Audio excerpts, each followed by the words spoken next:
മുൻമന്ത്രി അഹമ്മദ് ദേവർകോവിലിനെതിരെ ഗുരുതര ആരോപണവുമായി മുൻ നാഷണൽ യൂത്ത് ലീഗ് പ്രസിഡന്റ് രംഗത്ത്.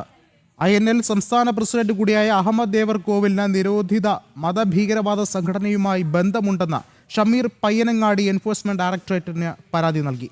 അധികാരം ഉപയോഗിച്ചുകൊണ്ട് വൻ സാമ്പത്തിക ക്രമക്കേടുകൾ നടത്തിയെന്നും ഇക്കാര്യങ്ങൾ അന്വേഷിക്കണമെന്നും പരാതിയിൽ ആവശ്യപ്പെടുന്നു. മുൻ മന്ത്രിയും INL സംസ്ഥാന പ്രസിഡന്റും കൂടിയായ അഹമ്മദ് ദേവർകോവിലിനും ജനറൽ സെക്രട്ടറി കാസിം ഇരിക്കൂറിനുമെതിരെയാണ് ഇഡിക്ക് പരാതി നൽകിയത്. നാഷണൽ യൂത്ത് ലീഗ് മുൻ സംസ്ഥാന പ്രസിഡന്റ് ഷമീർ പയ്യനങ്ങാടിയാണ് പരാതിക്കാരൻ. നിരോധിത ഭീകര സംഘടനയായ പോപ്പുലർ ഫ്രണ്ട് ഓഫ് ഇന്ത്യയുമായി ഇരുവർക്കും ബന്ധമുണ്ട്. ഇക്കാര്യങ്ങൾ പാർട്ടിയിൽ ഉന്നയിച്ചപ്പോൾ എതിർപ്പുണ്ടായി.